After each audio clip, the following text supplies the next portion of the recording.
দিল ও জান, কাবায়ে দিন ও ইমান, আল্লাহর মেহমান, হাবিবে কিরদেগার, নায়েবে পরওয়ারদেগার, মক্কার তাজদার, মদিনার সরকার, রহমতের ভান্ডার, দয়ার অবতার, পাপীদের উদ্ধার, বিশ্ব রাসূল নূরের পুতুল, বিশ্ব ব্রহ্মাণ্ডের কাণ্ডমূল, খতমুর রসুল মালিকে কুল, বিশ্ব নবী প্রেমের ছবি, ইসলাম রবি, কোরাইশি হাশেমি হেজাজি, মক্কি মাদানিউল আরবি, নবী মুহাম্মদুর রাসূলুল্লাহ সাল্লাল্লাহু তাআলা আলাইহি ওয়াসাল্লামের উপর আমরা সবাই বলি আল্লাহুম্মা আমিন। স্টেজের কয়েকজন লোক, হাতে গোনা কয়েকজন লোক,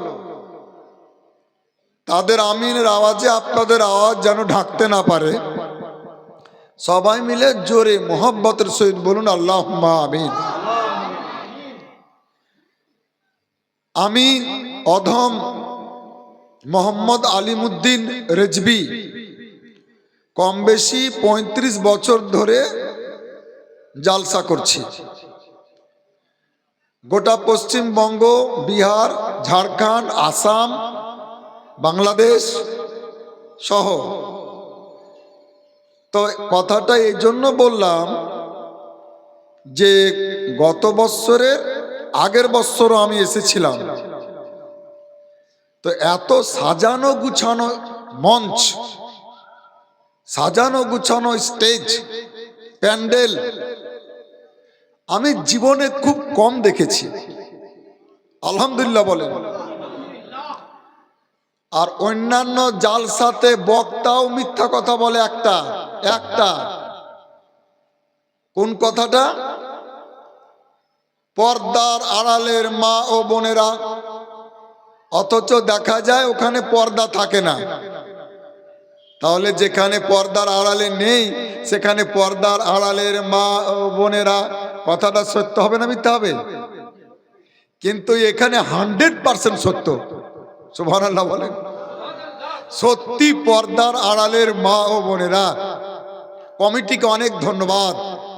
কলেজার ভিতর থেকে দুয়ার হলো তাদের জন্য যে হুজুরের মুখ থেকে, বক্তার মুখ থেকে কথা যে বের হবে এটা যেন মিথ্যা না হয়, সত্যি হয়, তা উপযুক্ত পর্দার ব্যবস্থা করেছেন। আর এই সেই কাপাসডাঙ্গা, যে কাপাসডাঙ্গাতে আমি 2 ঈদের কয়েক বছর ইমামতি করেছি। অর্থাৎ আমার মুক্তাদিও আছে ঈদ বকরিদের, না হলে মুক্তাদির ছেলে, না হয় মুক্তাদির পোতা।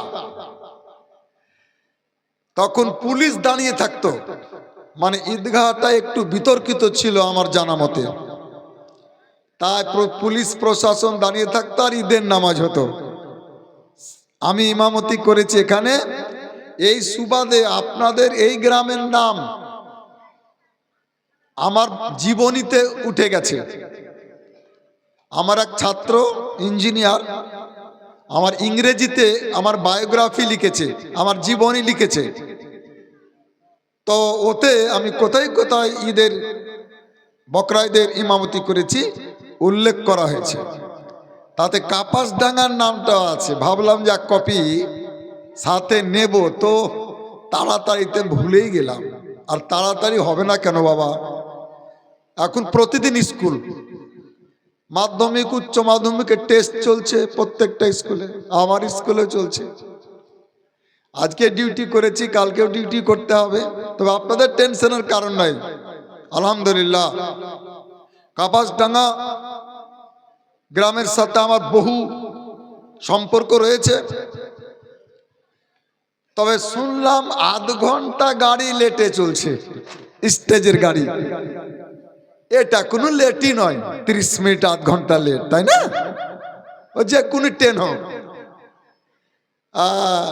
ট্রেনের অবস্থা, ট্রেনের কিরকম লেট হয়। প্রত্যেক দিন যাত্রীরা স্টেশনে গিয়ে জিজ্ঞাসা করে স্টেশন মাস্টারকে যে দাদা 6টার গাড়ি কটায়? স্টেশন মাস্টার বলে 9টায়। ততক্ষণ ওরা টিকিট কেটে বসে থাকে। একদিন যাত্রীরা গিয়ে দেখছে যে 6টার গাড়ি 6টাতেই চলে এসছে। তো তারা বলছে যাক আলহামদুলিল্লাহ, কমপক্ষে একদিন তো সঠিক টাইমে এসছে গাড়ি। তো পেছন দিক থেকে স্টেশন মাস্টার বলছেন যে এটা আজকের নয় দাদা, কালকেরটা এটা। কথা বুঝতে কি অসুবিধা হচ্ছে? তা আধ ঘন্টা লেট কোনো লেটই না। মুসলমান ভাইরা, আপনারা যখন থেকে জালসা শুরু হয়েছে তখন থেকে এ পর্যন্ত বিভিন্ন বক্তার অমূল্য ভাষণ শ্রবণ করলেন। এ পর্যন্ত ধৈর্য ধরে কষ্ট করে বসে রয়েছেন, তার জন্য অসংখ্য ধন্যবাদ, মোবারকবাদ জানাই। দোয়া রইল আপনাদের জন্য। আমি অধম আপনাদের খিদমতে এসে বক্তৃতা মঞ্চের চেয়ারে বসে আল্লাহর ফরমান, অটুট বিধান, পবিত্র কোরআনের শেষ পারার একটি সূরার প্রথম অংশ পাঠ করেছি। তার বাংলা সরল সহজ অনুবাদ করেই এবং তার কিছু ব্যাখ্যা দিয়েই আমার বক্তব্যের ইতি এবং সবার সমাপ্তি ঘটবে, শেষ মোনাজাত হবে। অন্তত এতটুকু আপনারা জেনে নেন যে এই বছর আজকের রাতে আমার পরে আর বক্তা কেউ আসবে না। টেনশন ফ্রি করে দিন, টেনশন নাই, চিন্তা নাই। তো আসুন, আহলে সুন্নাত ওয়াল জামাত তথা মাসলাকে আলা হযরতের মাহফিলের নিয়ম মোতাবিক অন্তত একবার সবাই মিলে প্রাণ খুলে আল্লাহর হাবিব আলিমে মা কানা ওয়া মা ইয়াকুন, গায়েবের সংবাদদাতা, সশরীরে জিন্দা, হাজির নাজির, হায়াতুন নবী, নূর নবী, প্রিয় নবী, মহানবী, শেষ নবী, শ্রেষ্ঠ নবী, সর্বজনীন নবীর দরবারে উঁচু আওয়াজে দরুদ শরীফ পাঠ করি। সবার পরিবেশ ঠিক করি, সবাই মিলে পড়ি। সবাই মিলে পড়ুন আল্লাহুম্মা সাল্লি আলা। ভাইরা, শ্রোতা ভাইরা, আপনাদের এই জালসা এখনো শেষ হতে একটু দেরি আছে। তার আগেই বলছি, কাপাসডাঙ্গার এই জালসা সফল, আলহামদুলিল্লাহ বলে। এই জালসা কামিয়াব, জালসা সফল হয়ে গেছে। জালসা সফল হয়েছে, আমরা সুন্নি জামাতের লোক বুঝবো কেমনে? আরে জালসাতে প্রিয় নবীর ওপরে একবার মোহাব্বতের সাথে দরুদ শরীফ পড়তে পেলেই জালসা সফল হয়ে যায়। দেখছি বাচ্চা বাচ্চা ছেলের মুখে রাস্তাতে হুজুরকে আনার সময় মাসলাকে আলা হযরত জিন্দাবাদ যখন লাগায়, আমার আপনার জালসা সফল হয়ে যায়। প্রিয় নবীর নামে একবার চুমা দিতে পাই, জালসা সফল হয়ে যায়। আপনাদের সম্মুখে আজকের যে আমার আলোচনা হবে তাতে আপনাদেরকে নিয়েই। সে আলোচ্য বিষয়টি আগেই বলে দিই, শিরোনামটা, হেডলাইনটা আগে বলে দিচ্ছি, এরই মানে অধীনে আমার বক্তব্যটা ঘোরাফেরা করবে। সেটা কি? আপনারা সবাই কি করে বড় হতে পারবেন? আরো মানুষ কিভাবে বড় হতে পারে, কিভাবে সফল হতে পারে, কিভাবে জ্ঞানার হতে পারে? শুধু মানুষ নয়, আল্লাহর 18,000 জগতের সমস্ত সৃষ্টি কিভাবে জ্ঞানার হয়েছে, কিভাবে বড় হয়েছে, কিভাবে বড় হওয়া যায়, সম্মানী হওয়া যায়, মানি হওয়া যায়, এই মন্ত্র, এই যুক্তি, এই দলিলটি আজকে আপনাদেরকে দেওয়ার চেষ্টা করব। যদি আপনাদেরকে কেউ জিজ্ঞাসা করে যে বলুন তো, আল্লাহর 18,000 জগতের মধ্যে কোটি কোটি সহস্র কোটি সৃষ্টি, তো সমস্ত সৃষ্টির মধ্যে সর্বশ্রেষ্ঠ সৃষ্টি কোনটা? সৃষ্টির সেরা যাকে বলছে, সবচাইতে উত্তম সৃষ্টি সমস্ত সৃষ্টির মধ্যে। সাতটাবাক জমিন, সাতটাবাক আসমান, চন্দ্র, সূর্য, গ্রহ, নক্ষত্র, কীট পতঙ্গ, পশু পাখি, নদী নালা, গাছপালা, পাহাড় পর্বত, কাঁকর পাথর, ভূচর খেচর, ইঁদুর বাঁদর, যত সৃষ্টি আছে সমস্ত সৃষ্টির মধ্যে সর্বশ্রেষ্ঠ সৃষ্টি, উত্তম সৃষ্টি, সেরা সৃষ্টি কোনটি? ওলামা ইকরামকে আমি জিজ্ঞাসা করছি না, আপনারা বলবেন না, আমার সাধারণ লোককে, শ্রোতা ভাইদেরকে জিজ্ঞাসা করছে, আপনাদের কি জানা আছে? ইনসান। বাহ, রাইট অ্যান্সার, সঠিক উত্তর। সমস্ত সৃষ্টির মধ্যে সেরা সৃষ্টি মনুষ্য জাতি, মানব জাতি। এ কথা পৃথিবীর কোন মোল্লা বলেনি, স্বয়ং আল্লাহ বলেছেন। এ কথা পৃথিবীর কারো জবানের নয়, বরং পবিত্র কোরআনের, পবিত্র কোরআনের কথা আল্লাহ পাক বলছেন। শুনেন, আপনাদের কথা, আমাদের কথা, মানব জাতির কথা। আল্লাহ পাক বলছেন, ওয়ালাকাদ কাররামনা বানি আদম, আমি আল্লাহ নিশ্চয় সবচাইতে বেশি সম্মানিত করেছি, সম্মান দান করেছি, সবচাইতে বেশি বড় করেছি, ইজ্জত দিয়েছি ইনসানকে, মানব জাতিকে। সুবহানাল্লাহ বলেন। মানুষ সৃষ্টির সেরা, ইনসান হচ্ছে আশরাফুল মাখলুকাত। কিন্তু এর কারণ কি? এর কারণ কি এটা আমাদেরকে জানতে হবে। সেই কথাটা বলার জন্যই আপনাদের সম্মুখে উপস্থিত হয়েছি। এর অন্য কোনো কারণ নেই।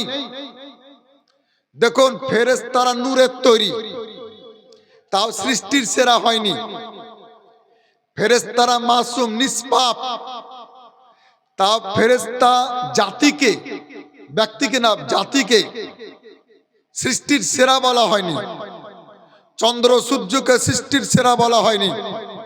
আল্লাহর আরশকে, কুরসিকে, লৌহ কলমকে, সাতটাবাক জমিনকে, সাতটাবাক আসমানকে, জিনকে, হিমালয় পাহাড়কে সৃষ্টির সেরা বলা হয়নি। পবিত্র কোরআনে মানব জাতিকে সৃষ্টির সেরা বলা হয়েছে।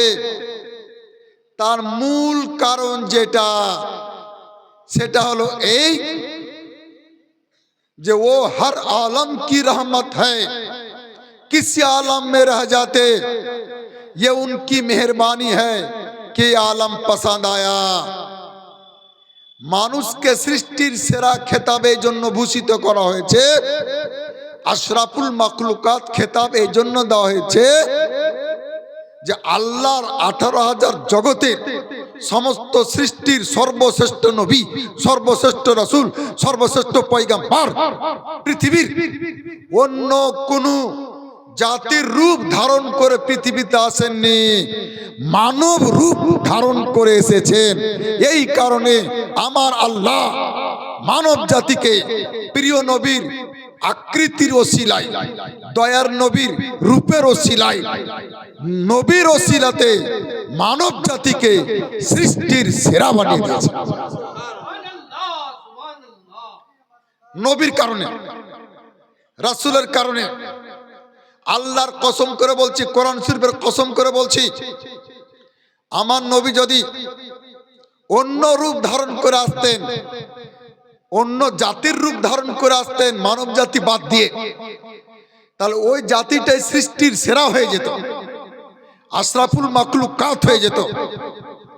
এই কারণে দলিল বলছে, হে বিশ্ববাসী, তোমরা কি বড় হতে চাও, সম্মানী হতে চাও, মানি হতে চাও, সফল হতে চাও, জ্ঞানার হতে চাও? যদি চাও, কাপাস ডাঙ্গার বাৎসরিক জালসার শ্রোতা মণ্ডলী, একটাই সূত্র, যে ব্যক্তি সফল হতে চান সে ব্যক্তি নবীর হয়ে যান। যে ব্যক্তি নবীর হয়ে গেছে যে সৃষ্টি নবীর হয়ে গেছে তার সম্মান আমার আল্লাহ বাড়িয়ে দিয়েছে। আমার প্রিয় ভাইরা, আমরা নগদ কথা বলি, দালালি কোনো কথা বলি না, দলিলি কথা বলি, হক কথা বলি, যেটা কিতাবে থাকে সেটাই বলি, পেট বানানো কোনো কথা বলি না। আপনারা কি জানেন, বহু জীবনী শুনছেন, জালসা শুনছেন, আরো শুনবেন, যে আল্লাহ রব্বুল আলামিন গোটা বছরে 365টি দিন 365টি রাত আমাদেরকে দিয়েছেন। তো 365 দিন 365 রাতের মধ্যে ইসলামী পর্বের অনেক দিন রাত আমরা পাই। ঈদের দিন পাই, কুরবানির দিন পাই, আরাফাতের দিন পাই, আরো কত পর্বের দিন পাই, রাত পাই, লাইলাতুল কদর পাই, লাইলাতুল মেরাজ পাই, মেরাজের রাত পাই, কদরের রাত পাই, আরাফাতের রাত পাই, দুই ঈদের রাত পাই, জুম্মার রাত পাই। কিন্তু কোনদিন ভেবেছেন একটু যে সমস্ত রাত্রির মধ্যে সর্বশ্রেষ্ঠ রাত্রি কোনটি? শোনেন, জগৎ বিখ্যাত কোরআনের তাফসীর, তাফসীরে জালালাইন শরীফের টিকা, যাকে আরবিতে হাসিয়া বলে, হাসিয়াতুস সাবির মধ্যে লেখা আছে, কোরআন শরীফ 28 পারা সূরা আল জুমা, সূরা আল জুমার মিয়াউমিল জুমা এই আয়াতের ব্যাখ্যায় মুফাসসিরে কোরআন লিখছেন, ও আলম, জগৎবাসী জেনে রাখো, মুর্শিদাবাদের মুসলমানেরা জেনে রাখো, লালবাগের মুসলমানেরা জেনে রাখো, আন্না আফদালাল লায়ালি লাইলাতু মাউলিদিন নবী সাল্লাল্লাহু আলাইহি সাল্লাম, নিশ্চয় সমস্ত রাত্রির মধ্যে সর্বশ্রেষ্ঠ রাত্রি, উত্তম রাত্রি, সেরা রাত্রি হচ্ছে ওই রাত্রি যে রাত্রির এক অংশে, যে রাত্রির শেষ অংশে দয়ার নবী বিশ্ব নবী জন্মগ্রহণ করেছিলেন। ওই রাতটা এগিয়ে গেল নবীকে পাওয়ার কারণে, নবীর কারণে ওই রাত এগিয়ে গেল, সব রাত পিছিয়ে গেল। হ্যাঁ, গোটা পশ্চিমবঙ্গ নয়, গোটা ভারত নয়, গোটা পৃথিবীর বাঙালি মুসলমানের সামনে আমি চ্যালেঞ্জ করছি যে লাইলাতুল কদর চাইতে উত্তম নবীর জন্মের রাত, আরাফাতের রাতের চাইতে উত্তম, জুম্মার রাতের চাইতে উত্তম, কুরবানির রাতের চাইতে উত্তম, সমস্ত রাত্রির মর্যাদা পরে আমার নবী যে রাতে এসেছেন তার মর্যাদা সম্মান আগে। এটা অন্তর ডায়েরিতে নোট করেলেন, কাগজের ডায়েরিতে নোট করলে হারিয়ে যাবে, এখানে নোট করেলেন। কেউ যদি চ্যালেঞ্জ করে আমাকে ডাকবেন, এটাই তো কাজ, দলিল দেখিয়ে দাও আমাদের কাজ, ঝগড়া করা কাজ না। আমরা কোনদিন গালি দিই না কাউকে, ঝগড়া করি না, ঝগড়া মিটাতে আসে। কাজে নবী যে রাত্রিতে এসেছেন সেই রাত্রি সেরা, উত্তম, আফজাল, শ্রেষ্ঠ রাত্রি, সব রাত্রি আগে ওই রাত, এটা দলিলে লেখা আছে। এর মূল কারণ নবীকে পাওয়ার কারণে, নবীর ওসিলাতে, নবীর বরকতে। এই মুসলমান নবীকে অন্তরে পুরে নেন, গোটা পৃথিবী আপনার কদমে চুমা দিবে। ভাবছেন কি? নবীর হয়ে যান, নবীর কাছাকাছি চলে যান। যে ব্যক্তি নবীর হয়ে গেল, আল্লাহ তার হয়ে গেল। আমি চাইছি সময় নষ্ট না করে আপনাদের জ্ঞানের ঝুলিতে যেন আমি কিছু দিয়ে যেতে পারি আজকে।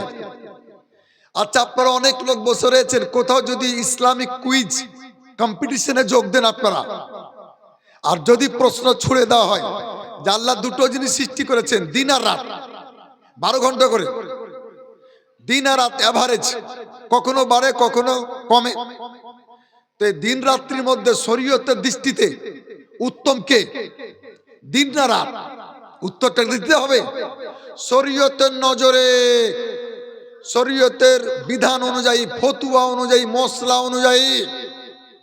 ছোট বড় সকলে অন্তর ডায়েরিতে নোট করে নিন। ওই হাসিয়াতুস সাবিতেই ওখানেই লেখা আছে, ওয়াল্লাইল আফদালু মিনান নাহার, দিন চাইতে রাত্রের মর্যাদাই বেশি, রাত্রের সম্মান বেশি। তার কারণ আল্লাহর 18,000 জগতের সমস্ত সৃষ্টির সর্বশ্রেষ্ঠ নবী, সর্বশ্রেষ্ঠ পয়গম্বর যখন পৃথিবীতে আছেন, ওটা দিনের অংশ ছিল না, রাতের অংশ ছিল। নবীর কারণে দিন চাইতে রাত এগিয়ে গেল, সম্মানের দিক দিয়ে, ইজ্জতের দিক দিয়ে, মান সম্মানের দিক দিয়ে দিনকে পেছে ফেলে দিল। রাত্রে এগিয়ে গেল, রাত্রির সম্মান বেড়ে গেল। আপনারা কি জানেন আসমানের বড় বড় আল্লাহর সৃষ্টি দুটো হ্যালোজিন, একটার নাম সূর্য আর একটার নাম চন্দ্র। ও ভাইরা, মায়েরা, বাচ্চারা, তরুণেরা, যুবকেরা শুনেন, যদি কোথাও কেউ প্রশ্ন করে আপনাদেরকে যে শরীয়তের মসলা কি, শরীয়তের বিধান কি, শরীয়তের দৃষ্টিতে চন্দ্র আফজাল না সূর্য আফজাল, শ্রেষ্ঠ কোনটা, আপনাদেরকে মনে রাখতে হবে সূর্য কত দূরে আছে পৃথিবী থেকে? 9,30,00,000 মাইল দূরে আছে। আর পৃথিবী চাইতে সূর্য কত বড়? হ্যাঁ, অনেক বড়, অনেক বড়, অনেক বড়। আর চন্দ্র এই তো কাছাকাছিতে আছে। আপনারা এই হিসাবটা বেশি জানবেন, কিন্তু শরীয়তের দৃষ্টিতে, শরীয়তের মসলা অনুযায়ী, বিধান অনুযায়ী, শরীয়তের নজরে মান ইজ্জতের দিক দিয়ে সূর্যের চাইতে চন্দ্রের সম্মান বেশি। নবীর সাথে লিংক হয়ে গেছে, যোগাযোগ হয়ে গেছে, একটা সূত্র তৈরি হয়ে গেছে। কোন দিক দিয়ে? যে আল্লাহর রাসূল যত ইবাদত করেছেন, বন্দেগী করেছেন, আর কিয়ামত পর্যন্ত উম্মতদেরকে ইবাদত বন্দেগী করতে বলেছেন, ওটা চন্দ্র মাস অনুযায়ী, সূর্য মাসের হিসাবে নয়। রোজা হবে চাঁদ দেখে, ঈদ হবে চাঁদ দেখে, হজ হবে চাঁদ দেখে, কুরবানি হবে চাঁদ দেখে। চন্দ্র মাস অনুযায়ী আমল করার কারণে, ইবাদত করার কারণে, সুবহানাল্লাহ, নবীর সাথে একটা সম্পর্ক হয়ে যাওয়ার কারণে এত বিরাট বিশাল সূর্য অপেক্ষা মান ইজ্জতের দিক দিয়ে চন্দ্রের সম্মান বেড়ে গেছে। সুবহানাল্লাহ বলে। এই মুসলমান, আমার মায়েরা, বোনেরা, তোমরা আড়ালে থাকো, তোমাদের কিছু কথা আসবে ইনশাআল্লাহ। আপনারা কি জানেন যে পৃথিবীর বুকে, পৃথিবীতে অনেক রকমের পানি আছে, পানি। তো যদি কেউ প্রশ্ন করে আপনাদেরকে, ইসলামিক কুইজ কম্পিটিশনে কোথাও চলে যান, আর প্রশ্ন ছুড়ে দেওয়া হয় যে যেদিন থেকে দুনিয়া সৃষ্টি হয়েছে সেই দিন থেকে আরম্ভ করে কিয়ামত পর্যন্ত সমস্ত পানির মধ্যে উত্তম পানি কোনটা? পানিতে এক রকমের নাই, ট্যাপের পানি, ইন্দারার পানি, পদ্মার পানি, নদীর পানি, কলের পানি, সাধারণ পানি। সাধারণ পানির চাইতে উত্তম পানি হচ্ছে অজুর পানি।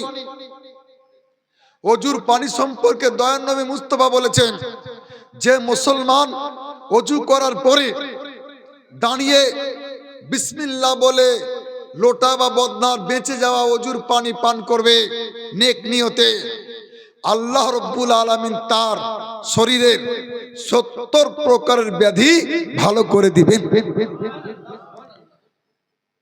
যদি নিয়ত ঠিক থাকে, আল্লাহর হুকুম।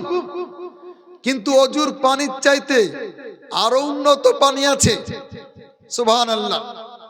জমজম পানি, হজ করতে, উমরা করতে যারা গেছেন তারা খেয়েছেন, দেখেছেন। অনেক হাজি সাহেব নিয়ে আসেন, তার মাধ্যমে খেয়েছেন। জমজম কুয়াটা যেখানে আছে, আমি 2 বার হজে গেছি। জীবনের প্রথম হজ হলো 2003-এ, দ্বিতীয় হজ 2007-এ।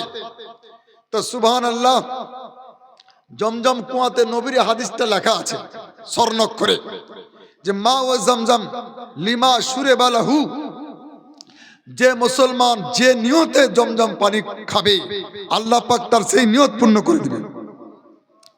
কারো হয়েছে কি হয়নি বলতে পারবো না, আমার দুটো নিয়ত পূর্ণ হয়ে গেছে।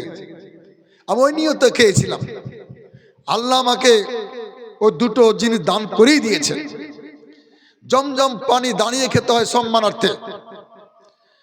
জমজম পানি চাইতে উত্তম পানি আছে, জান্নাতে একটা নদী আছে, কোরআন শরীফে তার আলোচনা আছে।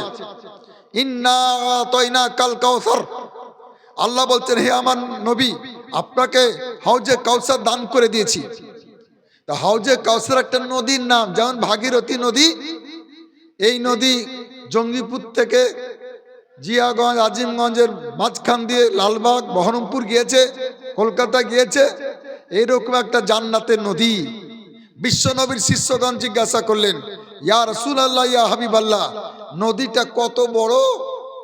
গায়েবের সংবাদদাতা মুস্তফা বললেন যে ওয়াজাওয়া হো মাসিরাতুশ শাহরিন, और চতুর্দিক এক মাসের রাস্তা। সুবহানাল্লাহ বলেন। ওয়া মাউহু আবিয়াদু মিনাল লাবান, আর ওর পানিগুলো দুধ চাইতে বেশি সাদা। ওয়া রিহু, আর তার সুগন্ধ কুস্তুরি মুস্কাম্বার চাইতে বেশি। আর তার স্বাদ মধু চাইতে উন্নত। আল্লাহ রসুল বলছেন মাইয়া শরীফ মিনহা, একবার যদি কেউ পান করে ফালাই আমজা আবাদা, আজীবন তাকে পিপাসা লাগবে না। হজে কাউসার আল্লাহ পাক নবীকে দান করে দিয়েছেন। আমার নবী বলছে আমার যারা খাঁটি উম্মাত, কিয়ামতের দিন তাদেরকে এই জমজম হজে কাউসারের পানি আমি নবী তাকে পান করাবো। পিয়ালা নিয়ে গ্লাস নিয়ে নবী দাঁড়িয়ে থাকবেন ঘাটে। কোন উম্মতকে পান করাবেন? মুনাফেককে না, যারা নবীর নামে পাগল, নবীর প্রেমিক, নবীর আশিক, নবীর নামে জুলুস করে, যারা নবীর নামে মিলাদুন নবী পালন করে, নবীর নামে পতাকা উত্তোলন করে, নবীর নামে চুমা দেয়, নবীর নামে দরুদ শরীফ পাঠ করে, নবীর নামে কিয়াম সালাম পাঠ করে, সালাত দেয়, মোহব্বত করে, ফাতিহা করে, কোরআন শরীফ পড়ে। এই নবীর প্রেমিকগণকে কিয়ামতের দিন নবী নিজ হাতে পিয়ালা নিয়ে হাউজে কাউসারের পানি পান করাবেন। তার চাইতে উত্তম পানি আছে। এক কথায় পানির বর্ণনা দিলে 1 ঘন্টা টাইম লাগবে। পৃথিবীতে এবং পরকালে জান্নাত থেকে শুরু করে যত পানি আছে তার মধ্যে সর্বশ্রেষ্ঠ উত্তম পানি যেটা, সেটাই বলতে যাচ্ছি।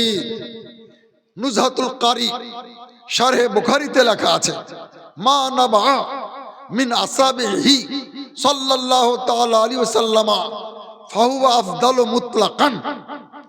হুদাইবিয়ার প্রান্তরে ১৫০০ সাহাবায়ে কিরামকে সঙ্গে নিয়ে নবী অবস্থান করছিলেন।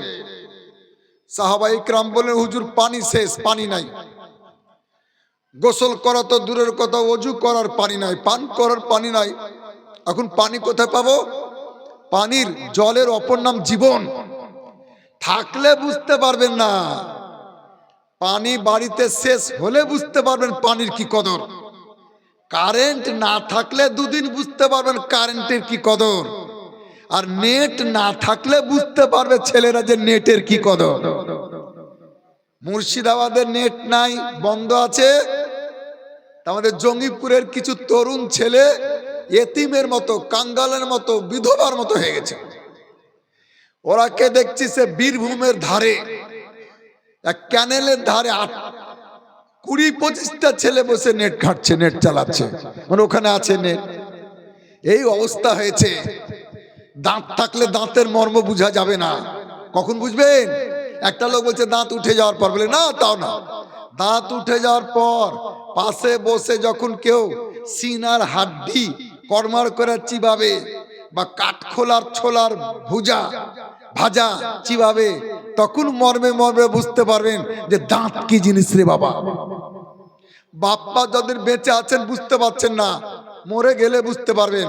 মুফতি আলিমুদ্দিন রেজভী যতদিন বেঁচে আছে লোক বুঝতে পারবে না। মুফতি আবুল কাসেম সাহেব ইন্তেকাল করার পর লোক বুঝতে পারলো। হ্যাঁ, মুফতি মুজাহিদুল কাদরি আলীর রহমা আমার ওস্তাদ, তিনি ইন্তেকাল করলেন, গাড়িঘাটের শিক্ষক। লোক এখন বুঝছে যে কি জিনিস হারালাম। তাই মুসলমান, যেটা ১,৫০০ সাহাবী বিশ্বনবীর শিষ্য পানি নেই, আল্লাহ রসুল বললেন যে কারো কাছে একা কুয়া পানি হবে না। একজন সাহাবী বলে, হুজুর আমার মশকে আছে, চামড়ার ব্যাগ পানি রাখা মশক আরব দেশে হয়। হুজুর বললেন নিয়ে এসো। ওতে রহমতের হাত, বরকতের হাত, নিয়ামতের হাত, শাফাতের হাত, নবুয়তের হাত, রেসালাতের হাত ডুবিয়ে দিলেন আর বের করলেন। আর যেমনি বের করলেন তেমনি 5টা আঙ্গুলের ফাঁক দিয়ে পানির নহর জারি হয়ে গেল, ঝর্ণা জারি হয়ে গেল। ১,৫০০ সাহাবা ইকরাম বলেন যে আমরা সবাই গোসল করলাম, অজু করলাম, পান করলাম, খেলাম আসুদাহে, আর নিজের নিজের বাসন বর্তন সব ভরে নিলাম, তাও পানি ফুরাই না। সমস্ত পৃথিবীর ইমাম, ফকিহ আর মুহাদ্দিসগণ এ ব্যাপারে একমত। তারা লিখছেন যে মা নাবা মিন আসাবিহি সাল্লাল্লাহু আলাইহি ওয়াসাল্লাম ফাহুয়া আফদালুল মিয়াহ।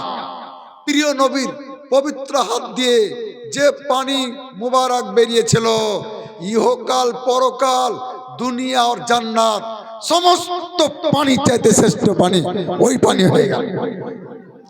কারণ তার সম্পর্ক ডাইরেক্ট নবীর সাথে, রাসূলের সাথে তার ওই পানির সম্পর্ক হয়ে গেল। এই জন্য ভুলবেন না, আপনার মনে রাখবেন শ্রেষ্ঠ পানি কোনটা যদি কেউ প্রশ্ন করে তো বাস বাংলাতে এতটুকু বলে দিবেন যে শুনো, যত পানি আছে তার মধ্যে সবচেয়ে উত্তম পানি, শ্রেষ্ঠ পানি, সেরা পানি আমার প্রিয় নবীর, সেরা নবীর হাত মোবারক দিয়ে যে বেরিয়েছিল আরবের হুদাইবিয়ার মাঠে, ওই পানিটাই হচ্ছে উত্তম পানি। নবীর সাথে সম্পর্ক হয়ে যাওয়ার কারণে, নবীর সাথে লিঙ্ক হয়ে যাওয়ার কারণে আমার প্রিয় ভাইরা এবং মায়েরা, আরে কষ্ট একটু করেলেন। 2-1 যারা উঠছেন তাদের ব্যাপারে খবরদার খারাপ ধারণা করবেন না। কারণ এখানে তো জালসা শোনা যাবে, পেচ্ছাপ তো করা যাবে না, যাবে কি? পেচ্ছাপের দরকার হতে পারে, আচ্ছা বড়টারও দরকার হতে পারে, ওটা নাম নিব না, এটা মিম্বারে রাসূল, ওটার দরকার হতে পারে, আরো অনেক কিছু দরকার হতে পারে। তারপর কিছু লোকের বুঝেছেন বিড়ি খাওয়ার এত টান, এত নেশা যে 2 ঘন্টা থাকতে পারবে না।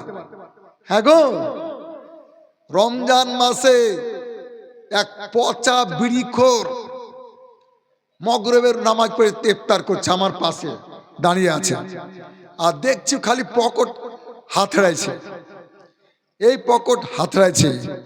আমি নামাজ পড়ার পর বললাম যে নামাজের ভিতরে আপনি কি ঢুকছিলেন, কি খোঁজ করছিলেন?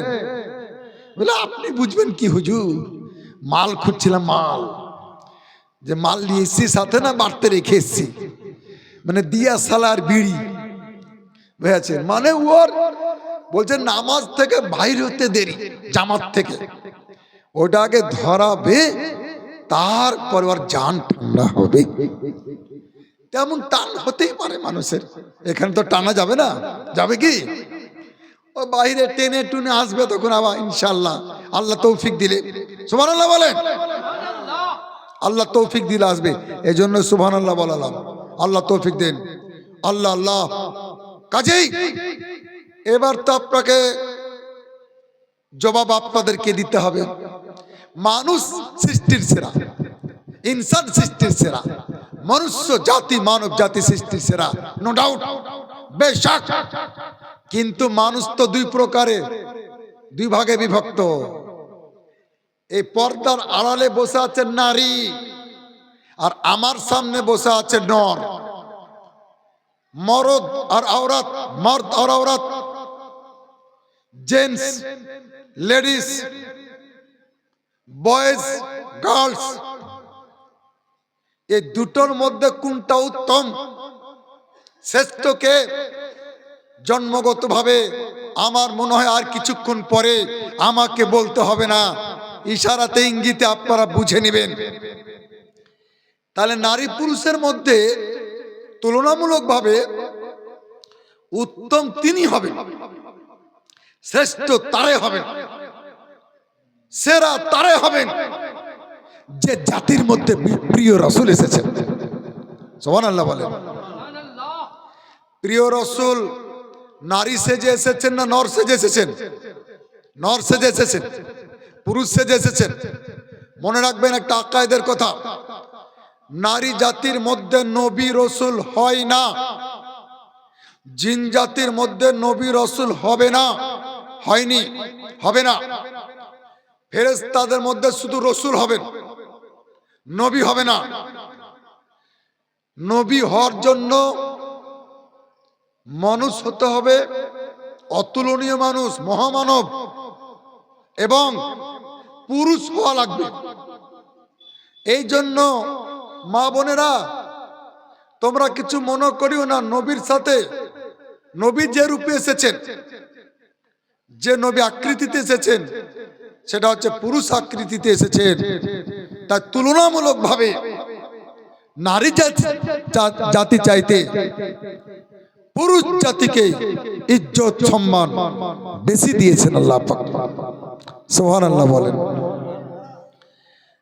আর নারী জাতি সুবহানাল্লাহ আমার মায়ের জাত, ওনা হচ্ছে আমার মায়ের জাত, আমার বোনের জাত। সে প্রসঙ্গ আমি পরে আসছি, কি বলে একটা একটা করে আপনাদের সম্মুখে আমি তুলে ধরার চেষ্টা করছি। আচ্ছা, পৃথিবীতে অনেক রকমের বৃক্ষ আছে, গাছ আছে, এখানে কত রকম ফুলের গাছ। আমার তো মনে হচ্ছে যে মিনি মতিঝিল করে দিয়েছেন। সুবহানাল্লাহ বলেন। মিনি মতিঝিল। আর মতিঝিল এলাকার লোক, আজকের মঞ্চ, আজকের স্টেজ, তো পৃথিবীর বুকে কেউ যদি আপনাদেরকে কোথাও জিজ্ঞাসা করে যে মুসলমান বলো তো ইসলামী বিধান মতে, শরীয়তের মসলা মতে, শরীয়তের ফতোয়া অনুযায়ী পৃথিবীতে যত গাছ আছে তার মধ্যে সর্বশ্রেষ্ঠ গাছ কোনটা বলে দেব? বলবো? আমি ছোটতে ভাবতাম যে মনে হয় খেজুর, হুজুরের গাছ, হুজুরের দেশের খেজুরের গাছ, কিন্তু না। পরে এটা কিতাব তালাশ করতে করতে করতে করতে করতে পেলাম এশিয়া উপমহাদেশ বিখ্যাত মুহাদ্দিস মুফাসসিরে কোরআন আল্লামাতুজ জামান হাকিমুল উম্মাত মুফতি আহমদ ইয়ার খান নাইমি রাদিয়াল্লাহু তাআলা আনহু, তিনি তার মিরাতুল মানাজি ফি শারহে মিশকাতুল মাসাবি কিতাবের মধ্যে উল্লেখ করছেন যে পৃথিবীতে যত গাছ আছে তার মধ্যে শ্রেষ্ঠ উত্তম গাছ হচ্ছে কুলের গাছ, বরের গাছ। সুবহানাল্লাহ বলেন। এই কথাটা যেদিন কিতাবে পেলাম সেদিন আমার গ্রামের বাড়িতে, রানীনগর আমার বাড়ি, রঘুনাথগঞ্জ জঙ্গিপুরে রানীনগর, আমার বাড়িতে একটা কুলের গাছ লাগিয়েছিলাম সেই দিনই। এখন আমি গ্রামের বাড়িতে আর থাকি না, রঘুনাথগঞ্জে চলে এসেছি, ওই গাছটার গ্রামের বাড়িতে নাই। এর কারণ খোঁজ করতে লাগলাম, এর কারণ পেলাম যে আল্লাহর রাসূল অনেক গাছের তলায় থেকেছেন, কিন্তু সবচাইতে বেশিক্ষণ সময় কাটিয়েছেন কুলের গাছের তলায়। কুলের গাছটা আছে ছিল কোথায়? সিদরাতুল মুনতাহা। মেরাজের আলোচনাতে শুনেছেন সিদরাতুল মুনতাহা। সিদরাতুল মুনতাহা, সিদরাতুল মুনতাহা কোন জায়গার নাম জানেন? পৃথিবীর বর্ডার। আমি 20 বার বাংলাদেশ গেছি, তো হিলি বর্ডার হয়ে, হিলি একটা বর্ডারের নাম। এদিকে আছে নদিয়াতে বর্ডার, আপনারা জানেন। তো সিদরাতুল মুনতাহা হচ্ছে পৃথিবীর বর্ডার। ওই জায়গাটা পার করার অর্ডার কারণ নাই, আল্লাহ যাকে ডাকবেন তিনি যেতে পাবেন। তো ওইখানে একটা বৈরের গাছ আছে। সিদরা মানে বৈর, সিদরা শব্দের মানে হচ্ছে বৈরের গাছ, বৈর। তো বুখারীতে লেখা আছে যে সিদরাতুল মুনতাহার বর্ডারে গিয়ে মক্কা নগর থেকে 70,000 নূরের তৈরি করা ফেরেশতা সাথে, আর তাদের হেড হযরত জিবরাইল আলাইহিস সালাম বুরাকের পিঠে চড়িয়ে নবীকে নিয়ে গেলেন ভায়া বাইতুল মুকাদ্দাস, সপ্তম আকাশ অতিক্রম করে সিদরাতুল মুনতাহা ওই বৈরের গাছের তলায় গিয়ে বলেন, হুজুর এটাই দুনিয়ার বর্ডার, এটাই পৃথিবীর বর্ডার, এটা পার হওয়ার অর্ডার আমার নাই, আপনি চলে যান। সাহাবায়ে কেরাম জিজ্ঞাসা করেছিলেন, হুজুর ওই বরের গাছটা কত বড়, তার পাতা কেমন, তার ফল কেমন? শুনেন, বুখারীর ভাষাতে শুনেন। বুখারী হাদিসে লেখা আছে যে ওয়ারাকুহা কাযানিল ফিল। নবী বলছেন পবিত্র জুবানে ১৫০০ বছর আগে, হায়রে নবীর মিষ্টি কথা। আল্লাহ রাসূল বলছেন যে তার পাতাগুলো হচ্ছে হাতির কানের সমান সমান। ওয়াসামারোহা, আর ফল বৈরগালা কুলগালা কা কোলালে হেজার। কোলাল হচ্ছে হাঁড়ি, একে কোলাল বলা হয় কলসিকে, কলসি কলসি। আর হেজার একটা গ্রামের নাম আরব দেশে, ওই গ্রামে মাটির কলসি তৈরি হতো। আল্লাহ রাসূল সাহাবায়ে কেরামকে উদাহরণ দিলেন যে হেজার নামক গ্রামে যত বড় বড় কলসি তৈরি হয়, অত বড় বড় ফল ওই বরের গাছে। আল্লাহ রাসূল ওখানে গিয়ে জিবরিল আমিন বললেন যে আমি আর যেতে পারবো না, আর যদি যাই তো কি হবে শুনেন। হযরতে জিবরিল আমিন বলছে লাউ দানাও তো আনমেলাতান লা হারাকতু ইয়া রাসূলুল্লাহ, যদি এক হাতের এক গিরা বরাবর, আঙ্গুলের এক গিরা বরাবর আমি আগে চলে যাই, আমি জ্বলে পুড়ে ছাই হয়ে যাব। জিবরাইল ফেরেশতা বলছেন। তিনি আরো বলছেন লাউ দানাও তো আনমেলাতান লা হারাকতু ইয়া রাসূলুল্লাহ, লাউ খাতাও তো খতুয়াতান লা হারাকতু ইয়া রাসূলুল্লাহ, এক পা আগে যদি বেড়ে যাই, আমি ৬০০ খানা ডানা নিয়ে আমি পুড়ে ছাই হয়ে যাব। হযরত জিবরাইল ফেরেশতার কতখানা ডানা ছিল? ৬০০ খানা বাজু। প্লেনের বাজু দেখেছেন? প্লেনের, হ্যাঁ, এরোপ্লেনের বাজু হয়, ডানা হয়। মুরগির পায়রা হয়, পর হয়, তা পায়রার বাজু হয়। তো হযরত জিবরিল আমিনের ৬০০ খানা যে ডানা কত বড় বড় ছিল। আল্লাহ রাসূল বলছেন যে মিনহাল জানহাতান, ৬০০ খানার মধ্যে ২ খানা ডানা যদি সাট করে দেয় জিবরাইল ফেরেশতা, সাদ্দাল উফুক, পৃথিবীর কোনো মানুষ আসমান দেখতে আর পাবে না, এত বড়। তো তিনি বলছেন আমি আর যেতে পারবো না, আপনি চলে যান। এই হাদিসের ব্যাখ্যায় মুহাদ্দিসগণ লিখেছেন যে জিবরাইল ফেরেশতা দুটো আকীদা বয়ান করে দিলেন যে দুনিয়ার মানুষ শোনো, আমি জিবরাইল ফেরেশতার মতো নই, আমি নবীর মতো নই, না হলে নবীর সঙ্গে চলে যেতাম। আর নবীও আমার মতো নয়, জিবরাইল ফেরেশতার মতো নয়, তা না হলে উনিও আমার মতো থেকে যেতেন। সুবহানাল্লাহ বলেন। জ্ঞানী গুণী লোক, শিক্ষিত লোক, আপনার বুদ্ধিজীবী লোক, লালবাগ এলাকা মানে শিক্ষিত লোক, আপনারা বুঝতে পারছেন যে জিবরিল আমিন না যেতে পেরে দুটো আকীদা বয়ান করে দিলেন যে আমি নবীর মতো নই, না তো আমিও চলে যেতাম, আর নবী আমার মতো নন, তাহলে উনিও থেকে যেতেন, আমি যেমন যেতে পারছি না। জিবরাইল থেকে গেলেন, নবী চলে গেলেন। নবীর জন্য হলো রাফ রাফ। রাফ রাফ কি? অটোমেটিক যে সিঁড়ি চলে,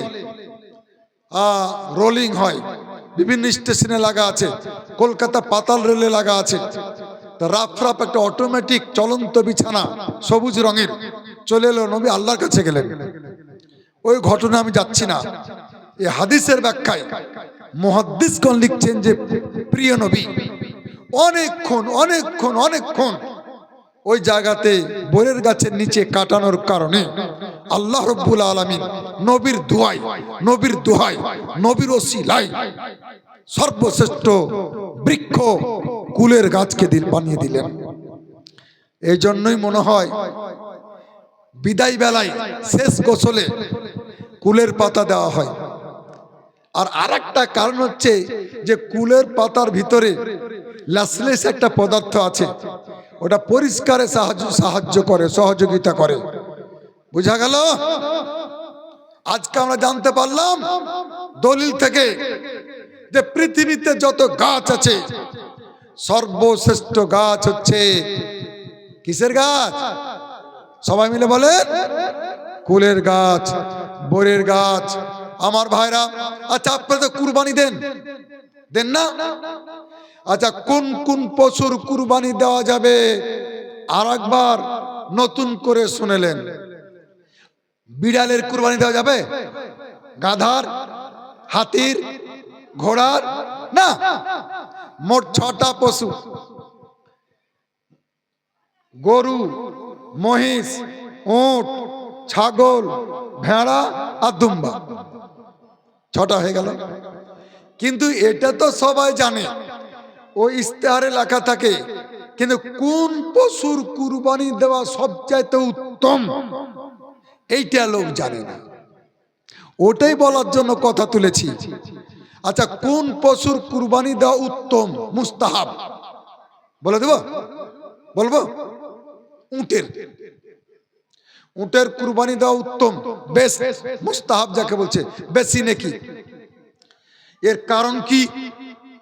মুহাদ্দিসগণ বলছেন, ফকিহগণ বলছেন, ইমামগণ বলছেন, অন্য কোনো কারণ নাই। একটাই কারণ, যে উট হচ্ছে আমার হুজুরের বিশ্ব নবীর দেশের প্রধান পশু, আরবের প্রধান পশু উট। নবীর সাথে এতটুকু নিসবত হয়ে যাওয়ার কারণে, সম্পর্ক হয়ে যাওয়ার কারণে, পৃথিবীতে যত পশু আছে তার মধ্যে উটের কুরবানি দেওয়া উত্তম হয়ে গেল মুসলমান। আরে বড় হতে যদি চান, সম্মান যদি পেতে চান, তার নবীর সাথে সম্পর্ক গড়ুন। পৃথিবীতে যত মুসলমান আছে তার মধ্যে সুন্নি জামাত উত্তম জামাত, হানাফি মাযহাব উত্তম মাযহাব, সুন্নি জামাত সেরা জামাত, সুন্নি জামাত শ্রেষ্ঠ জামাত। তার একটাই কারণ, যে এই জামাতের সাথে প্রিয় নবীর সবচেয়ে বেশি লিঙ্ক আছে, সুসম্পর্ক আছে। দেখি একটা কোরআন শরীফ বাবা, এই যে একটা দিয়ে দেবেন। হ্যাঁ, এই তো কোরআন শরীফ। আপনাদেরকে শুনে যেতে হবে। আসমানি কিতাব মোট কয়খানা? এক বাক্য উত্তর 104 খানা। বাচ্চারা তোমরা শোনো, তরুণেরা, যুবকেরা, মা বোনেরা, আসমান থেকে আল্লাহ যে কিতাব নাজিল করেছেন মানুষের হেদায়েতের জন্য, তার মধ্যে মোট কিতাব হচ্ছে 104 খানা। 100 খানা ছোট ছোট সহিফা, আর 4 খানা বড় বড় তাওরাত শরীফ, জবুর শরীফ, ইঞ্জিল শরীফ, আর সর্বশেষ কোরআন শরীফ। এই 4 খানা বড় বড় যে গ্রন্থ কিতাব, তার মধ্যে সর্বশ্রেষ্ঠ কিতাব পবিত্র কোরআন হলো। কেন?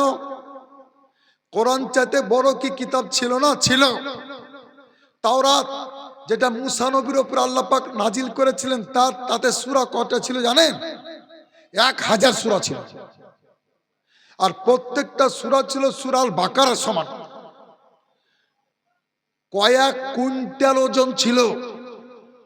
তা সত্ত্বেও শ্রেষ্ঠ হলো না। জবুর শ্রেষ্ঠ হলো না। ঈসা নবীর উপরে অবতীর্ণ ইনজিল শ্রেষ্ঠ হলো না। কোরআন শ্রেষ্ঠ হলো কেন? অন্য কোনো কারণ নেই, একটাই কারণ, যে সর্বশ্রেষ্ঠ নবীর ভাগে পবিত্র কোরআনের সর্বশ্রেষ্ঠ নবীকে পেয়ে কোরআন সর্বশ্রেষ্ঠ কিতাব হলো। আরে মুসলমান, নিজেকে এখনো চিনতে পারেননি আপনারা, আমরা পারিনি। মুরব্বীদের মুখে শুনেছি হাতি নাকি নিজের ওজন নিজে বুঝতে পারে না। তা আমরা নিজের ওজন নিজে বুঝতে পারিনি। এই আমরা তো শুধু একা উম্মত নই, 1,24,000 কম বেশি নবী রাসূল পৃথিবীতে এসেছেন। তাহলে প্রত্যেকটা নবীরই তো উম্মত ছিল। কিছু বাদ দিয়ে কিছু নবী ছিলেন তাদের উম্মত ছিল না। তো ধরেন 1 লক্ষ নবীর উম্মত ছিল, তো তার মধ্যে সর্বশ্রেষ্ঠ উম্মত কোনটা বলেন তো? সুবহানাল্লাহ, সুবহানাল্লাহ।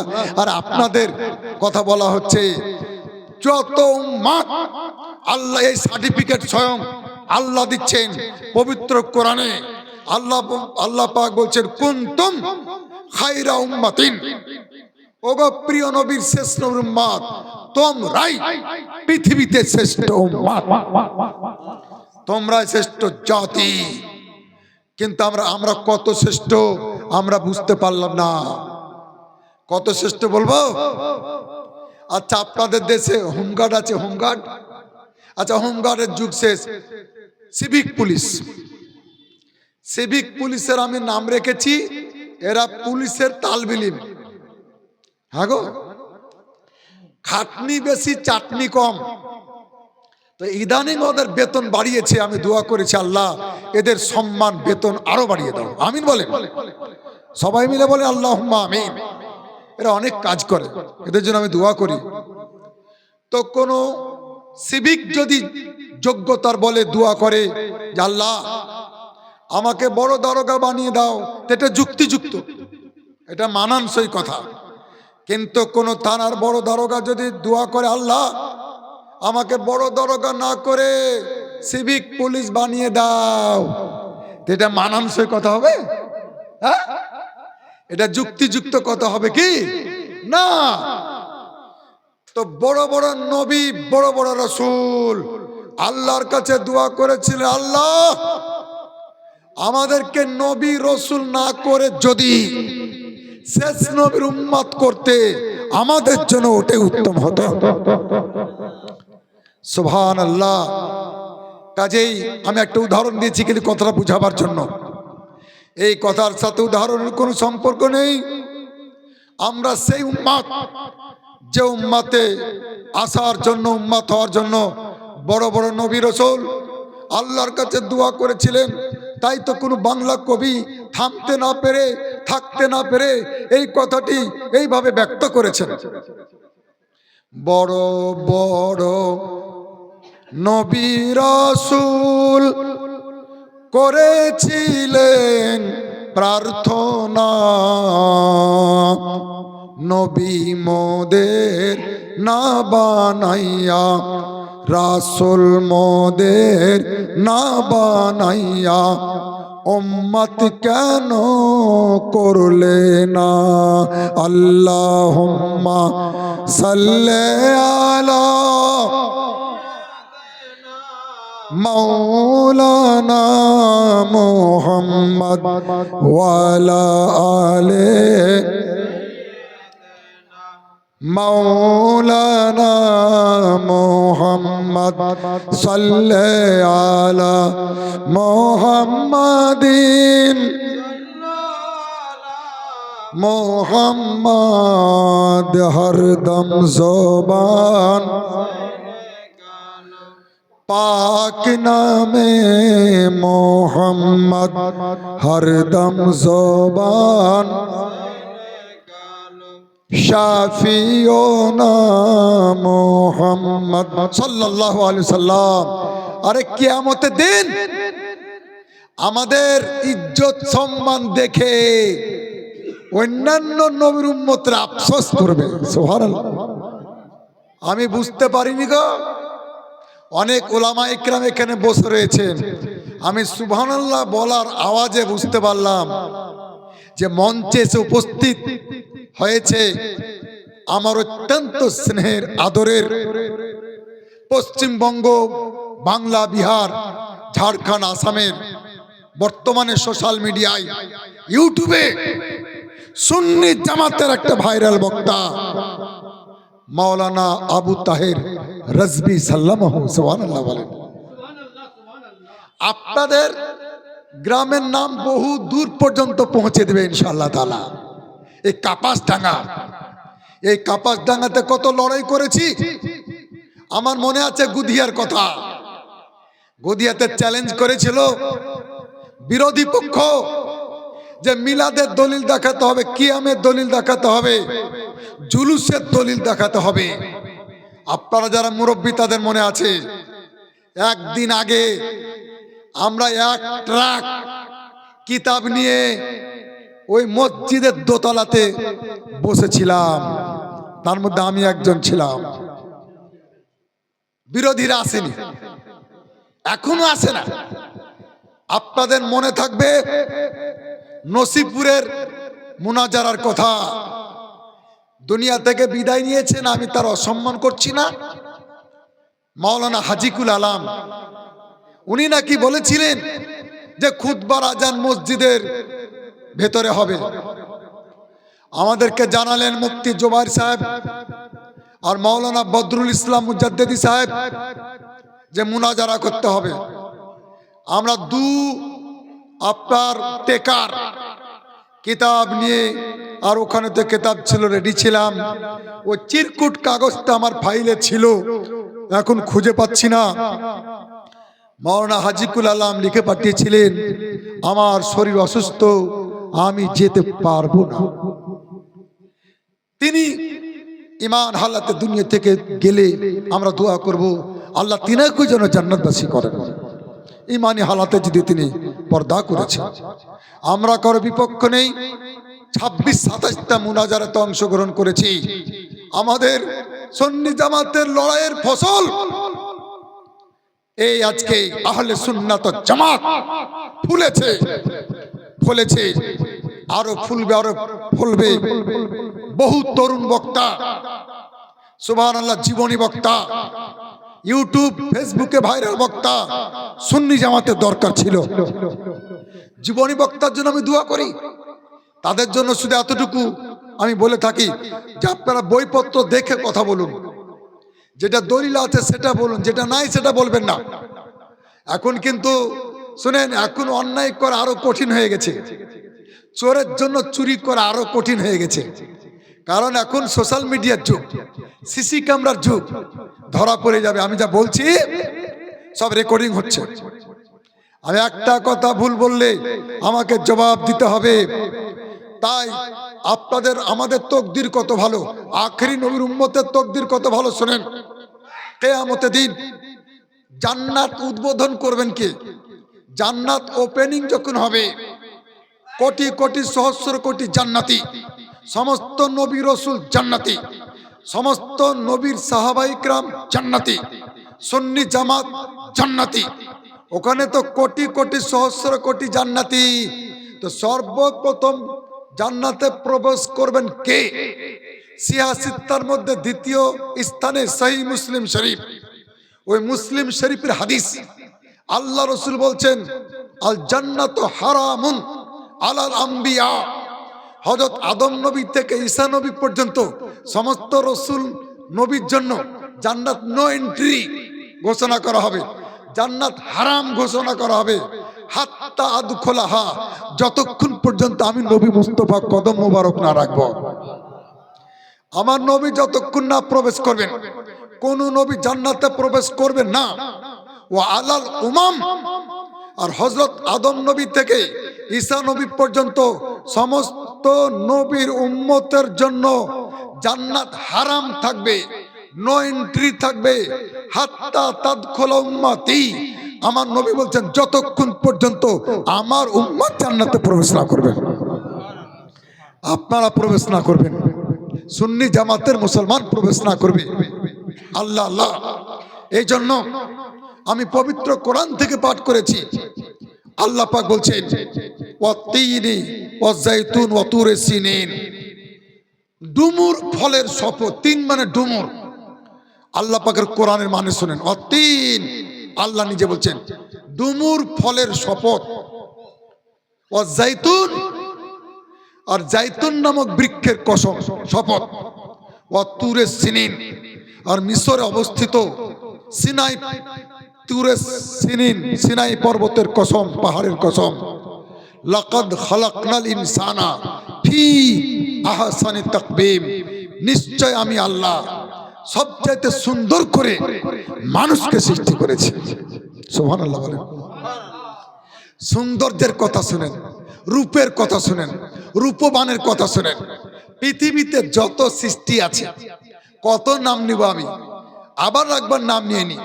7 খণ্ড জমিন, 7 খণ্ড আসমান, চন্দ্র, সূর্য, গ্রহ, নক্ষত্র, কীট পতঙ্গ, পশু পাখি, নদী নালা, গাছপালা, পাহাড় পর্বত, কাঁকর পাথর, ভূচর খেচর, হুর গিলমান, জান্নাত রিজওয়ান, সমস্ত সৃষ্টির মধ্যে আল্লাহ বলছেন সবচেয়ে আমি সুন্দর করে বানিয়েছি সাধের সৃষ্টি মানুষকে। আপনাদেরকে, আমাদেরকে। মানুষ কত সুন্দর। শুনবেন একটা কথা বলবো, বলবো? কষ্ট হচ্ছে না তো? দেরি হচ্ছে না তো? আরে রাত, আজকাল নেট থাকলে ফেসবুক দেখতে দেখতে রাত 1টা বাজে। আর যদি কারো বাড়তে রঙিন টিভি থাকে আর পাশে বিবি থাকে, তা তো পাথরের পাঁচকি।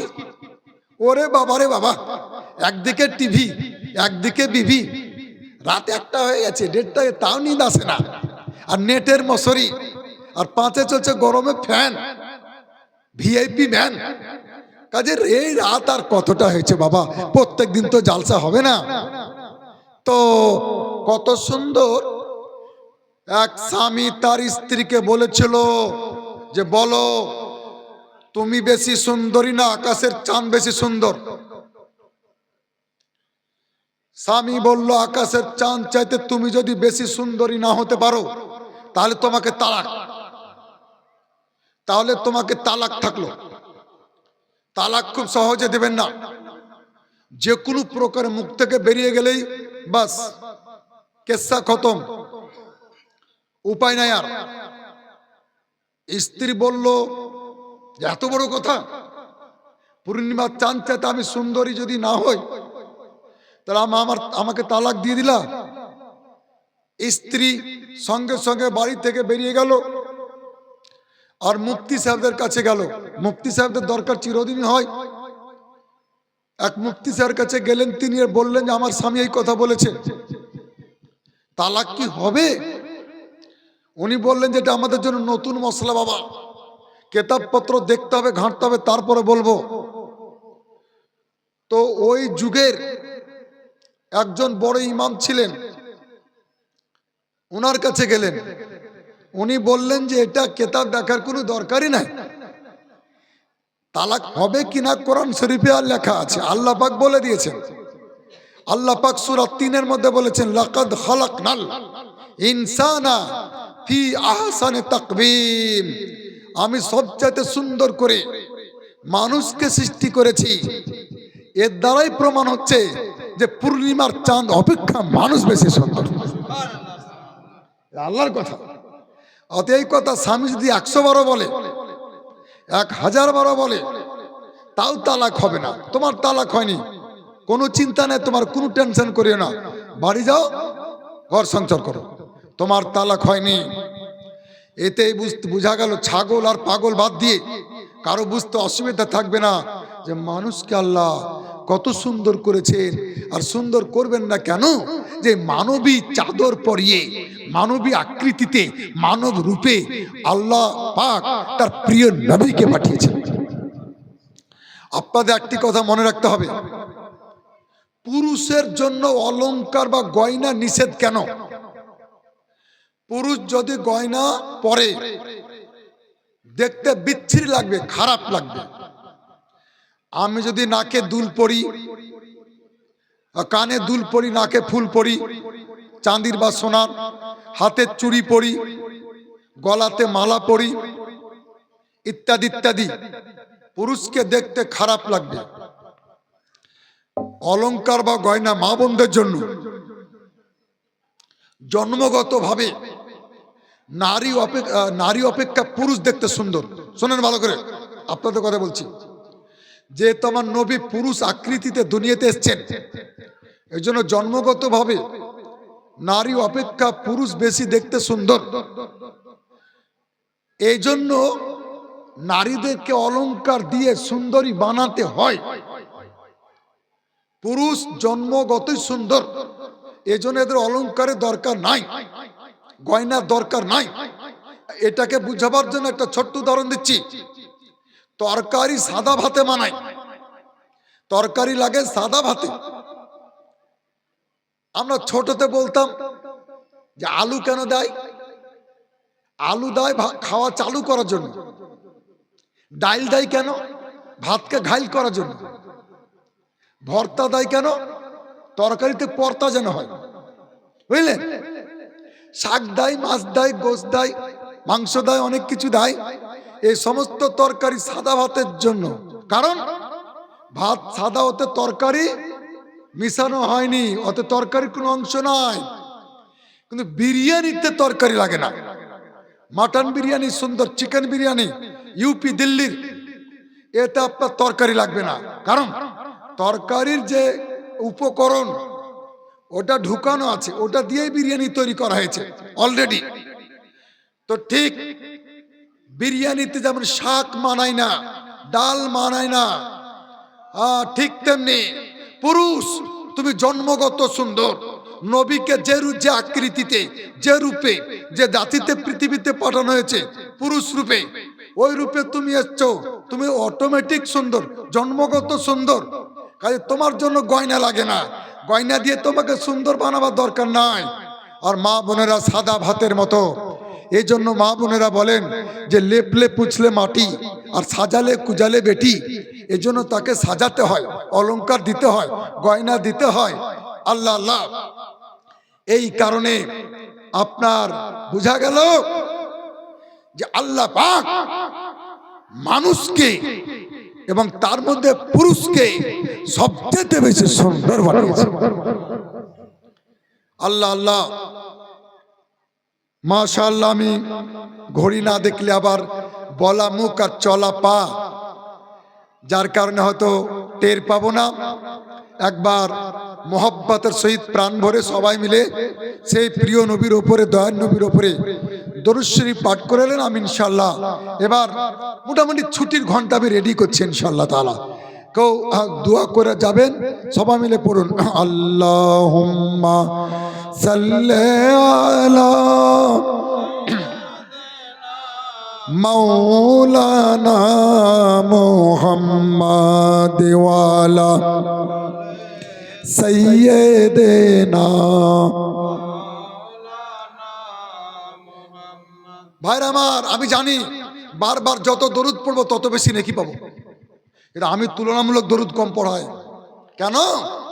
যে বেশি দরুদ পড়লে বেশি কথা বলা হবে না, এটা আমি গর্ব করছি না। এখনো ছোট বড় আরবি, উর্দু, ফার্সি, বাংলা মিলে কম বেশি 100টা গজল নাত মুখস্থ আছে আমার, পড়ে দিতে পারবো, কিন্তু পড়ি না। কেন? যে আমি 1 ঘন্টা যদি টাইম পাই, 4টা গজল পড়ি, নাত পড়ি, 4-5 20 মিনিট কেটে যাবে। আমার জাতিকে, দেশকে কি দিব, জনগণকে তাদের জ্ঞানের ঝুলিতে কি দিতে পারবো, বেশি বেশি কথা যেন দিতে পারি। তাই সুবহানাল্লাহ, নাত গজল পড়ি না। আপনারা জানেন কোরআন শরীফ 104খানা কিতাবের মধ্যে উত্তম, কিন্তু কোরআন শরীফের মধ্যে সবচেয়ে উত্তম আয়াত কোনটা? দেখছি অনেক লোক কোরআন শরীফ পড়েছেন বক্সাবার জন্য, কবরস্থানে জালসার জন্য। তো কোরআন শরীফের মধ্যে 6666 আয়াত আছে। সবচেয়ে উত্তম আয়াত, সেরা আয়াত, উৎকৃষ্ট আয়াত কোনটা? কারো জানা নাই? বলে দেব। শ্রেষ্ঠ আয়াত হচ্ছে আয়াতুল কুরসি। শ্রেষ্ঠ আয়াত আয়াতুল কুরসি গোটা কোরআন শরীফের মধ্যে। আর সূরাতুল ইখলাস সুলুসুল কোরআন। সূরাতুল ইখলাস মানে কুল হুয়াল্লাহ সূরা, কোরআন শরীফের 1/3, অর্থাৎ 3 বার বিসমিল্লাহ সহ কেউ যদি কোরআন শরীফ পাঠ করে, 1 খতম কোরআন মাজিদ পড়ার নেকি তার আমলনামাতে লিখে দেওয়া হবে। আর সূরাতুল কাফিরুন রুবুল কোরআন। সূরাতুল কাফিরুন 1/4, 1/4 অংশ। বিসমিল্লাহ সহ সূরা কাফিরুন 4 বার তিলাওয়াত করলে 1 খতম কোরআন মাজিদ তিলাওয়াত করার নেকি তার আমলনামাতে আল্লাহ রাব্বুল আলামিন লিখে দিবেন। আমার প্রিয় ভাইরা, আমাদের 2 কাঁধে ফেরেশতা আছেন কিরামান কাতিবিন। কোন কাঁধের ফেরেশতা উত্তম? ডান কাঁধের ফেরেশতা উত্তম। কোন কাঁধের? মনে থাকবে? ডান কাঁধের ফেরেশতা উত্তম। আর আপনাদের যেখানে বসে আছেন মাটি মাটি মাটি, কিসে বসে আছেন? আচ্ছা, আসমান উত্তম না জমিন উত্তম? আল্লাহু আকবার। এই কথাটা আপনাদের মনে রাখতে হবে, শুনতে হবে। আজকাল জমির দাম কত গো? 1 শতক জমির দাম কাপাসডাঙ্গাতে কত চিন্তা করেন, লালবাগে কত, তাহলে বহরমপুরে কত হয়, কলকাতাতে কত হয়, মক্কা শরীফ মদিনা শরীফে 1 শতক জায়গার দাম কত হয়। চাঁদে নাকি শুনলাম জমি বিক্রি হচ্ছে। আর কিছু লোক কেনার জন্য বায়না করেছে, সত্য মিথ্যা আল্লাহ জানে, ওরা জানে। ওখানে নাকি বাড়িঘর তৈরি করবে, ইট সিমেন্ট রড সব পাঠাবে, সব ব্যবস্থা করছে। তো সেখানেই বা দাম কত হয়। এগুলো আমাদের জন্য, আপনাদের জন্য স্বপ্ন। তো গোটা পৃথিবীতে সর্বশ্রেষ্ঠ সবচেয়ে মূল্যবান কোন জায়গার মাটি? নুজাতুল কারি শারহে বুখারীর মধ্যে লেখা আছে, আমার ওস্তাদ ফাকিউল হিন্দ শারহে বুখারী, বুখারী শরীফের ব্যাখ্যাকার খলিফায়ে মুফতি আজম হিন্দ হযরত আল্লামা মুফতি শরীফুল হক আমজাদি আলাইহির রহমা এই রিওয়ায়াতটি উল্লেখ করেছেন যে মা জাম্মা আযাহু সাল্লাল্লাহু তাআলা আলাইহি ওয়াসাল্লাম ফাহুয়া আফদালু মুতলাকান হাত্তা মিনাল আরশ ওয়াল কুরসি ওয়াল লাওহে ওয়াল কলম। যতটুকু জায়গা ঘিরে প্রিয় নবীর দেহ মুবারক মদিনা শরীফের রওজা মুবারকে রাখা আছে, নবী পাকের দেহ মুবারক যতটুকু জায়গাকে টাচ করে আছেন, ছুঁয়ে আছেন, কিতাবে বলছে অতটুকু মাটির মূল্য, ওটা ক্রয় করতে গেলে, দাম করতে গেলে 18,000 জগৎকে বিক্রি করলেও তার দাম হবে না। ওটা সবচেয়ে উত্তম জায়গা, আল্লাহর আরশ চাইতে উত্তম, কুরসি চাইতে উত্তম, লৌহ কলম গোটা পৃথিবী চাইতে উত্তম। তার কারণ সর্বশ্রেষ্ঠ নবী, উত্তম নবী, সেরা নবী, নূরের নবী, প্রিয় নবী অতটুকু জায়গাতে আরাম ফরমাচ্ছেন। নবী কবরে জিন্দা, বাংলাদেশের হোক আর আমাদের দেশের হোক, যে মৌলবি বলেছে ইউটিউবে যে নবী মরা, কিয়ামত পর্যন্ত তাকে ক্ষমা করা হবে না। আমাদের পালটে যেদিন পড়বে সেদিন টের পাবে কার ভাঁড়ে কত ঘি আছে। অজু অবস্থাতে আমি তার নাম নিতে রাজি নই, ওর নাম অজু অবস্থাতে নামার ঠিকও হবে না। হারাম করে দল বলেছে যে নবী নাকি কবরে মরা অবস্থাতে আছে, নাউজুবিল্লাহ। আহলে সুন্নাত জামাতের আকীদা নবী হায়াতুন নবী, নবী জিন্দা। একটা হাদিস বলেই আমি অন্যদিকে চলে যাব। আল্লাহ রসুল একদিন বললেন, হে আমার উম্মতেরা, তোমরা শুক্রবারের দিন জুম্মার দিন আমার উপরে বেশি বেশি দরুদ শরীফ পাঠ করবে। মিশকাত শরীফে হাদিস। বিশ্ব নবীর শিষ্যগণ জিজ্ঞাসা করলেন, হুজুর আপনার ইন্তেকাল করার পরেও না এখন শুধু কথা ভাঙিয়ে নিচ্ছেন? আল্লাহ রসুল পবিত্র জবানে বললেন যে আমার ইন্তেকাল করার পরেও কিয়ামত পর্যন্ত সমস্ত মুসলমান শুক্রবারের দিন জুম্মার দিন আমার উপরে বেশি বেশি দরুদ শরীফ পাঠ করবে। নবী বললেন, তুমি কি মনে করো, তোমরা মনে করো যে আমার মরণ তোমাদের মতই হবে? আল্লাহ রসুল বলছেন, না, ইন্নাল্লাহা হাররামা আলাল আরদি আনতাকুল আজসাদাল আম্বিয়াই ফানাবিউল্লাহ হাইয়ুন ইরযাকু। আল্লাহ রসুল বলছেন, মুসলমানদের জন্য যেমন কুকুর খাওয়া হারাম, বিড়াল খাওয়া হারাম, হাতি খাওয়া হারাম, গাধা খাওয়া হারাম, মদ খাওয়া হারাম, সুদ খাওয়া হারাম, ঘুষ খাওয়া হারাম, ঠিক তেমনি আল্লাহ জমিনের ওপরে নবী খাওয়া হারাম করে দিয়েছেন, রসুল খাওয়া হারাম করে দিয়েছেন, ওলি খাওয়া হারাম করে দিয়েছেন। নবী রসুলগণ কবরে জিন্দা, রুজি প্রাপ্ত আল্লাহর তরফ থেকে তাদের জন্য রুজি আছে, খাবার আছে তাদের জন্য। সুবহানাল্লাহ বলেন। আরে নবীর দেহ মুবারক তো কিয়ামত পর্যন্ত অবিকল ওই অবস্থাতে থাকবে। কিয়ামত পর্যন্ত নবীর কাফনে, নবীগণের কাফনে তিল পরিমাণ, চুল পরিমাণ কোনো দাগ পর্যন্ত লাগবে না। নবীগণের রওজা মুবারকের তক্তা বা বাঁশ অবিকল কিয়ামত পর্যন্ত ওই অবস্থাতে থাকবে। নবীগণের আইন হচ্ছে কি জানেন? নবীগণকে মাটিতে খায় না, নবীগণ আগুনে পুড়েন না। কোরআন শরীফে লেখা আছে, ইব্রাহিম নবীকে 40 দিন 40 রাত নমরুদের অগ্নিকুণ্ডে নিক্ষেপ করা হয়েছিল। হাদিসে লেখা আছে, অত বড় অগ্নিকুণ্ড ইব্রাহিম নবীকে পুরাতো দূরের কথা, কাফেরেরা যে দড়ি দিয়ে তাকে বেঁধেছিল 40 দিন 40 রাতে আগুন ওই দড়িটা গরম করতে পারেনি, দড়িও গরম হয়নি। নবীগণ পানিতে ডুবেন না। কোরআন শরীফে লেখা আছে, ইউনূস নবী দরিয়াতে ঝাঁপ দিয়ে প্রমাণ করেছেন নবীগণ পানিতে ডুবেন না। নবীগণকে বাঘে খায় না। ইউসুফ নবীর পিতা ইয়াকুব নবী জঙ্গলে গিয়ে বাঘকে জিজ্ঞাসা করেছিলেন, তোমরা কি আমার ইউসুফকে খেয়েছো? সমস্ত বাঘ এসে ইয়াকুব নবীর পায়ে চুমা দিয়ে বলেছিল, ওগো আল্লাহ নবী, লা ইয়াহিল্লু লানা আন নাকুলা লুহুমাল আম্বিয়া, নবীগণের মাংস আমাদের জন্য খাওয়া আল্লাহ হারাম করে দিয়েছে। বাঘ নবীগণকে খেতে পারে না, নবীগণকে সাপে দংশন করে না, নবীগণকে বিচ্ছুতে দংশন করে না, নবীগণকে ভিমরুলে কামড়ায় না, বল্লাতে কামড়ায় না, নবীগণকে মশাতে কামড়ায় না, নবীগণের বিছানাতে শরীরে ল্যাপে তোষকে পোশাকে মাছি বসে না, নবীগণের গায়ে বিজলি পড়েনি কোনোদিন, নবীগণের মাথাতে উকুন হয় না, নবীগণের বিছানাতে ঝাড়ফুঁকা হয় না। নবীগণকে আল্লাহ পাক এত ইজ্জত দান করেছেন। বৃষ্টি হচ্ছে, আমার নবী চলে যাচ্ছেন, ছাতা নাই, বৃষ্টির বাবার ক্ষমতা নাই, এক ফোঁটা বৃষ্টি নবীর গায়ে পড়ে। নবীগণকে রোদ লাগে না, নবীর ছাতারও দরকার হয় না। নবী রোদ্রে দাঁড়ালে মেঘমালা নবীর মাথাতে ছাতা হয়ে যেত। আরে নবীর ব্যাপার তো বিরাট ব্যাপার। কোন উর্দু কবি বলেছেন যে জমি মাইলি नहीं होती जमान मैला नहीं होता मोहम्मद के गुलामों का कफन मैला नहीं होता। নবীর যারা গোলাম, নবীর প্রেমিক, তাদেরও কাফন কিয়ামত পর্যন্ত ময়লা হয় না।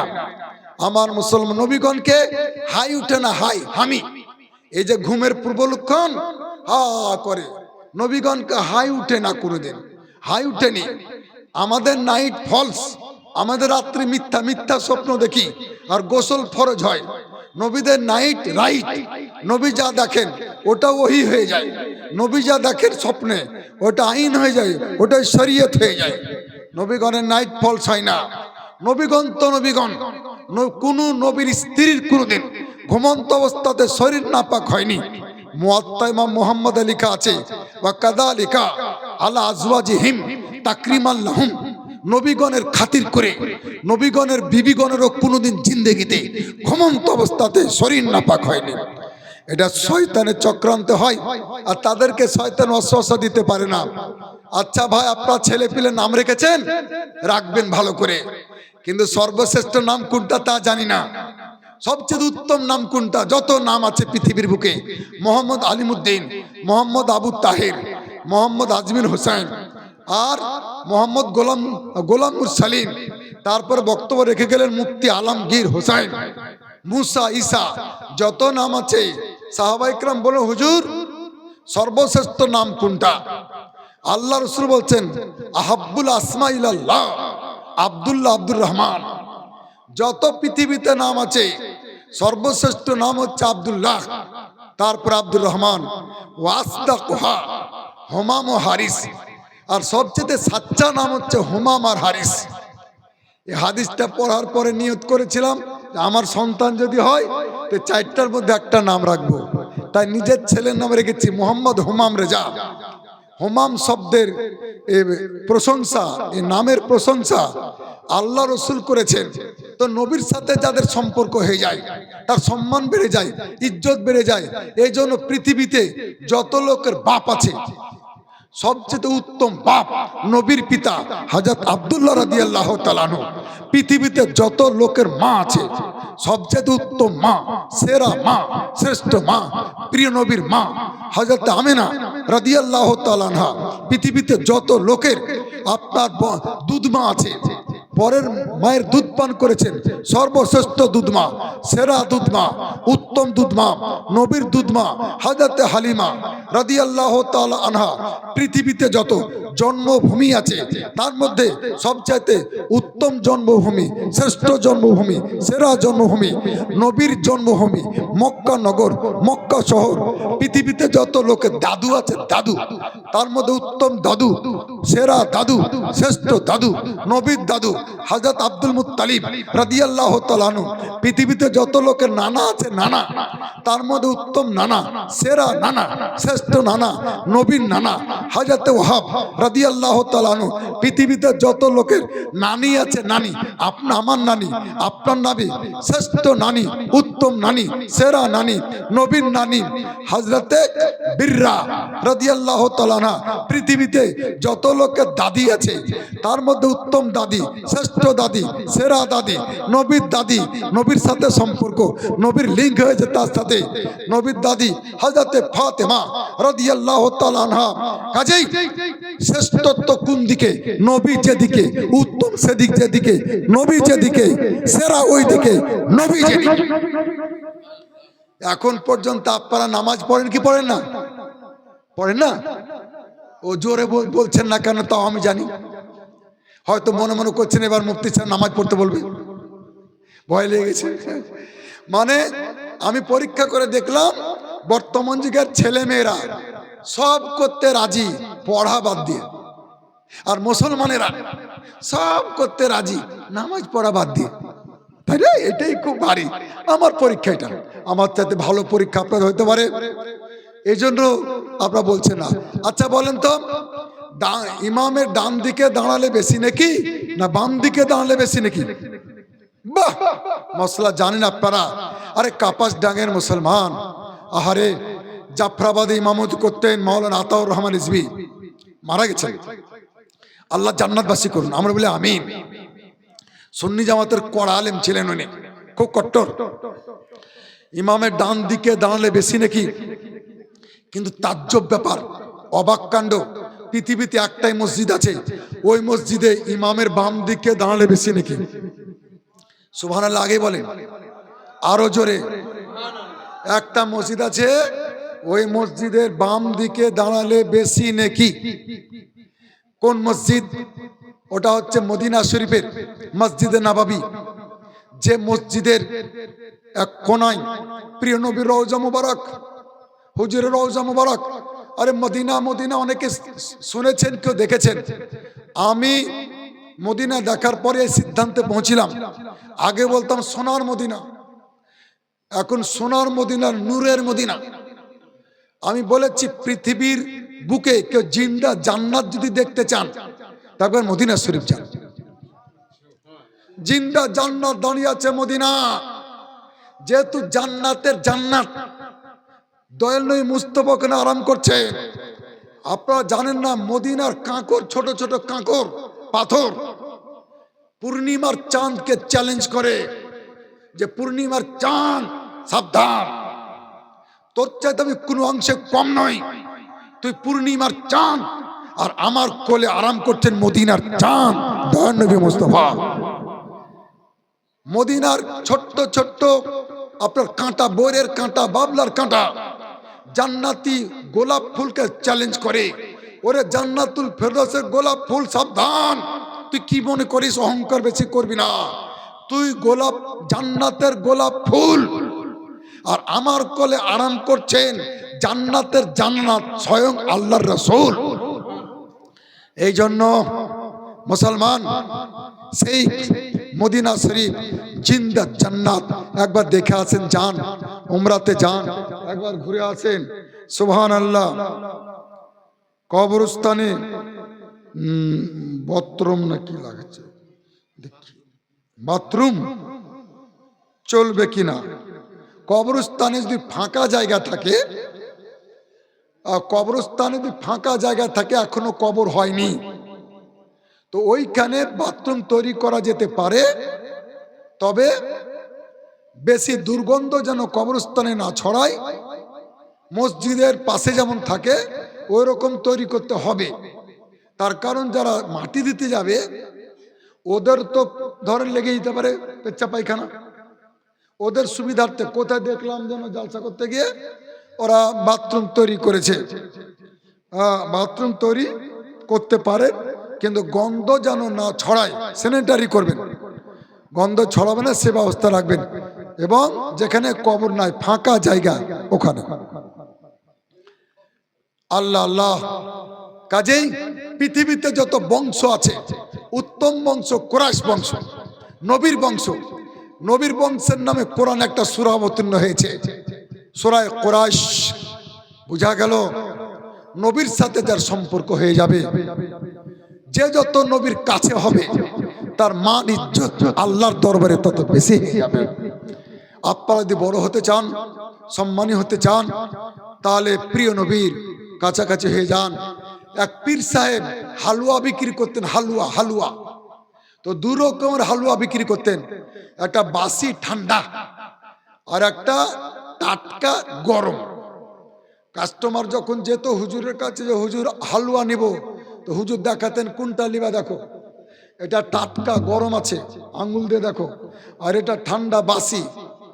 তো হুজুর নিব তো বটে, তো কোনটার দাম কত? তো পীর সাহেব বলতেন যে এটা গরম টাটকা, এটা হচ্ছে 2 টাকা কেজি। আর যেটা ঠান্ডা বাসি ওটা হচ্ছে 20 টাকা কেজি। তো কাস্টমার বুঝতে পারতো না যে হুজুর আর মানে কি, পীরেদের কথা বলবেন যা পীরে, লোককে বুঝবে ধীরে ধীরে, হঠাৎ বুঝবে না।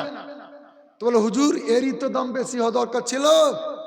বলে না, তোমার অ্যাঙ্গেল থেকে, তোমার দিক থেকে, তোমার নজরে, কিন্তু আমার নজরে এটার দাম বেশি। কেন?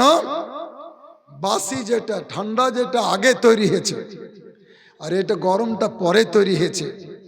আর যেটা আগে তৈরি হয়েছে, যে যত আগেকার যুগের দিক দিয়ে, জামানার দিক দিয়ে, সময়ের দিক দিয়ে সে তত প্রিয় নবীর কাছে কার। আর আমার কাছে নবীর কাছের যেটা বেশি হবে তার দাম বেশি। আল্লাহ আকবার। এই জন্য মুরব্বীদেরকে ইজ্জত করতে বলা হয়েছে, বুড়ো লোককে সম্মান করেন। কারণ আপনি নবীর যত যুগ দিয়ে কাছাকাছি, মুরব্বীরা নবীর আরো একটু বেশি কাছাকাছি। আপনার বয়স 20, তার বয়স 60, 40 বছর নবীর যুগের কাছাকাছি হয়ে যাচ্ছে। এজন্য মুরব্বীদেরকে, বয়স্ক লোককে সম্মান করতে বলা হচ্ছে, শ্রদ্ধা করতে বলা হচ্ছে। আপনারা করবেন। বাপ মাকে শ্রদ্ধা করবেন, বাপ মাকে সম্মান করবেন। আমি পবিত্র কোরআন থেকে যে আয়াতে কারিমা পাঠ করেছিলাম তার বিশদ ব্যাখ্যা দিতে আজকে হলো না।